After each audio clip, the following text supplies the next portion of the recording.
తెలంగాణ నూతన రాష్ట్ర బీజేపీ నాయకుడు ఎవరనేది దాదాపు ఖరారైనట్టు కూడా మనకు సమాచారం అందుతోంది. అయితే ఢిల్లీ వర్గాలు ఇప్పటికే అధిష్టానం ఫైనల్ చేసినట్టు కూడా నిన్న కేంద్ర మంత్రి కిషన్ రెడ్డి కూడా మీడియాకి ఇంటర్వ్యూ చేయడం కూడా జరిగింది. అయితే ఎవరు ఏంటి అనేది కూడా రాష్ట్ర బీజేపీ నాయకుల్లో చాలా ఉత్కంఠగా నెలకొంది. అయితే దీనికి చెక్ పెడుతూ ముగ్గురిని మాత్రం ఖరారు చేసినట్టు లీక్ ఇచ్చారు. ఈ ముగ్గురు ఎవరు అనేది కూడా ఒకటి ఈటెల రాజేందర్, దాని తర్వాత రామచంద్రరావు, డీకే అరుణ, వీళ్ళ ముగ్గురిని దాదాపు కేంద్రం ఫైనల్ కూడా చేసినట్టు కూడా తెలుస్తోంది. బీజేపీ అధిష్టానం ముగ్గు మాత్రం ఒక ఇద్దరికి గట్టిగా మొగ్గు చూపుతున్నట్టు కూడా తెలుస్తోంది. ఒకటి రామచంద్రరావు, అటు బీజేపీ నాయకుడు ఈటెల రాజేందర్ కి బలమైన సామాజిక వర్గం ఉంది. ఒకవేళ ఈటెల రాజేందర్ కి బీజేపీ పగ్గాలు అప్పచెప్తే ఎటువంటి పరిణామాలు చోటు చేసుకుంటాయి, బీజేపీ ఈ రాష్ట్రంలో ఎట్లా ముందుకెళ్తుంది, ఎందుకంటే ఒక బీసీ నాయకుడు ముద్రాజ్ బిడ్డ.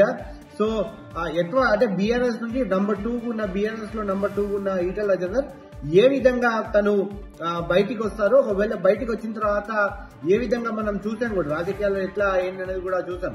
సో ఇవన్నీ పరిగణన తీసుకుని అధిష్టానం దాదాపు ఈటెల రాజేందర్ వైపే మొగ్గు చూపుతున్నట్టు కూడా అందుతున్న సమాచారం. అయితే ఈ 30 తేదీలోపు ఖచ్చితంగా బీజేపీ రాష్ట్ర నూతన అధ్యక్షుడిని మాత్రం నూతన అధ్యక్షుడిని ఖచ్చితంగా ఎన్నుకుంటామంటూ కూడా బీజేపీ వర్గాలు మాత్రం మీడియాకి ఇంటూస్తున్నట్టు కూడా తెలుస్తా ఉంది. అటు డీకే అరుణని కూడా పరిశీలిస్తున్నట్టు తెలుస్తుంది. ఒకవేళ డీకే అరుణ పేరుని ఫైనల్ చేస్తే ఏ విధంగా ఉంటుంది, రాష్ట్రంలో పరిణామాలు ఏ విధంగా ఉంటుంది, ఎందుకంటే రాష్ట్ర పరిణామాల్లో డీకే అరుణ ఏంటి, ఎందుకంటే డీకే అరుణకు రాజకీయంగా మంచి అనుభవం ఉంది. మంత్రిగా కూడా తను కాంగ్రెస్ ప్రభుత్వం ఉన్నప్పుడు మంత్రిగా కూడా చేసిన సందర్భాలను చూశాను.